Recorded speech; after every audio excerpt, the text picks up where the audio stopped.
যে খ্রিস্টপূর্ব প্রায় 46 সালের দিকে এক ব্যক্তি ছিল, তার নাম ছিল জুলিয়াস সিজার। কি নাম? Julius Caesar. এগুলো আমি আসলে অনেকদিন আগে পড়েছি, আমার মাথায় এত লাইভলি নাই, আর এগুলোর চর্চা করা আমি বন্ধ করে দিয়েছি। আমাদের ফিলোসফি কিছু বই ছিল, এগুলোতে হিস্ট্রিগুলো খাটা ছিল সব, আর হিস্ট্রির একজন গভীর ছাত্র।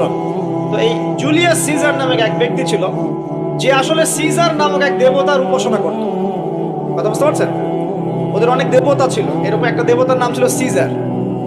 ওর নামে সে নামকরণ রেখেছেন জুলিয়াস সিজার। এই নক্ষত্র পূজারী ছিল, তারার পূজা করত।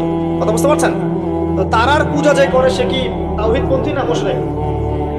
বলেন, সে কি ইমানদার না কাফের, কোনটা?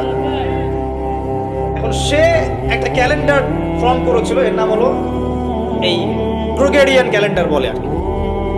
এখানে প্রথম বর্ষ যেটা, এই প্রথম বর্ষতে উৎসব পালন করা শুরু করেছে এই জুলিয়াস সিজার নামক এই ব্যক্তি প্রথম, এবং সে সমাজ এটা চালু করে দিয়েছে।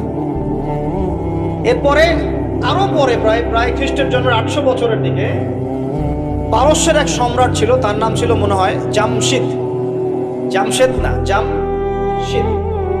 তো এই ব্যক্তি একজন সম্রাট ছিলেন। সে আবার এরকম বর্ষ বরণের জন্য একটা মানে উৎসবের আয়োজন করে, তার নাম দিয়েছিল নওরোজ। কি নাম দিয়েছে? নওরোজ, মানে বর্ষ বরণ উৎসব। এভাবে এই পারস্য উপমহাদেশে পুরো জায়গাটায় এই নববর্ষ পালনের সংস্কৃতি চলে আসে। এগুলো হতে হতে হতে আজকে যে দেখছেন আপনি 31st নাইট, এই যে গ্রেগরিয়ান ক্যালেন্ডার, যেটা মানে পশ্চিমারা সারা বিশ্ব শাসন করেছে না, যখন ব্রিটেন সারা বিশ্বকে শাসন করছিল, আমাদের এখানে ওদের দখল ছিল না। পলাশির যুদ্ধের হিস্ট্রি জানেন না? কত বছর এখানে শাসন করেছে? প্রায় 200 বছর এরা এখানে শাসন করে নাই। নবাব সিরাজউদ্দৌলার পতনের পর থেকে প্রায় 200 বছর এই ভারতীয় উপমহাদেশ তারা শাসন করেছে না। এখানে এই গ্রেগরিয়ান ক্যালেন্ডার ছড়িয়ে দেওয়া হয়েছে। এখন আমরা এই যে 31st নাইটের উৎসবটা পালন করছি, শুরু করছি। এটা কি আমাদের উৎসব? এটা কি মুসলমানদের? কাদের হলো তাহলে? পশ্চিমাদের, রোমকদের, পশ্চিমাদের, যাদের সাথে ইসলামের দূর দূর পর্যন্ত কোনো সম্পর্ক নাই। আর নবী সাল্লাল্লাহু আলাইহি ওয়াসাল্লাম কি বলছেন শোনেন। আল্লাহ নবী বলছেন তোমাদের জন্য আনন্দের উৎসব দুইটা। কয়টা?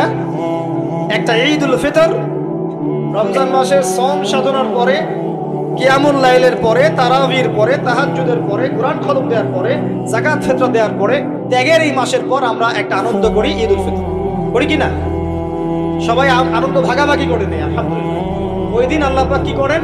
আল্লাহ পাক রমজানের রোজাদার যারা ছিলেন সবাইকে মাফ করে দেন, আলহামদুলিল্লাহ। মুক্তি পাই আমরা, নাজাত পেয়ে যাই। উৎসব এটা আমাদের, খুশি আমাদের। আরেকটা হচ্ছে ঈদুল আজহা, যখন ওই যে ইসমাইল আলাইহিস সালামকে যে কুরবানি করার মহান স্মৃতি, সেই স্মৃতিকে স্মরণ করে আমরা ইব্রাহিমী চেতনায় আবার কি করি? ঈদুল আজহার এই পশু কুরবানির মধ্য দিয়ে নিজের পশুত্বকে কুরবানি দেই, আল্লাহর সামনে আমরা আত্মসমর্পণ করি। করি কিনা? এই দুইটা হচ্ছে আমাদের উৎসব। এগুলো বাদ দিয়ে নবীজি বলছেন মান তাশাব্বাহা বিকওমিন ফাহুয়া মিনহুম। কেউ যদি তোমাদের মধ্যে অন্য কোনো জাতির সাদৃশ্য অবলম্বন করে, যে জাতির সাদৃশ্য অবলম্বন করবে সে তাদের অন্তর্ভুক্ত হয়ে যাবে। নাউযুবিল্লাহ। আমরা কি চাই উম্মতে মুহাম্মাদের অন্তর্ভুক্ত হতে, না ওই পশ্চিমাদের অন্তর্ভুক্ত? পশ্চিমা কারা?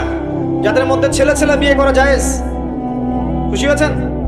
পশ্চিমা কারা? যাদের মধ্যে ছেলে ছেলে বিয়ে জায়েজ, মেয়ে মেয়ে বিয়ে জায়েজ, পর্নোগ্রাফি সবাই করতে পারে, দেখতেও পারে, মদ পান করা জায়েজ, পরকালের কোনো কনসেপ্ট নাই ওদের, লা ইলাহা ইল্লাল্লাহ কোনো কালিমা নাই, মুহাম্মদুর রাসূলুল্লাহ তারা বিশ্বাস করে না।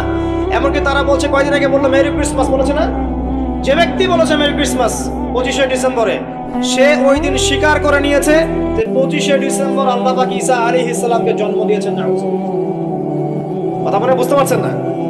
যখনই আপনি এটা পালন করেছেন, তার মানে ওই দিন আপনি স্বীকার করেছেন যে ওই দিন আল্লাহ পাক ঈসা ইবনে মারইয়াম, আল্লাহর পুত্র, নাউযুবিল্লাহ, তাকে তিনি জন্ম দিয়েছেন। এটা স্বীকার করেছেন আপনি, করছেন না? ওই সভ্যতা অন্তর্ভুক্ত আপনি হতে চান? ওদের সাথে হাসর করতে চান, নাকি নবী সাল্লাল্লাহু আলাইহি ওয়াসাল্লামের সাথে করতে চান? বলেন। এটা আপনাকে বেছে নিতেই হবে। আপনি মুসলমান হয়ে এটা করতে পারবেন না। ইসলাম এই নামকা ওয়াস্তে পালন করতে পারবেন না। পালন করলে পরিপূর্ণ পালন করতে হবে। উদখুলু ফিস সিলমি কাফা। তোমরা পরিপূর্ণরূপে দিনে প্রবেশ করো। তোমরা পরিপূর্ণরূপে দিনে প্রবেশ করো।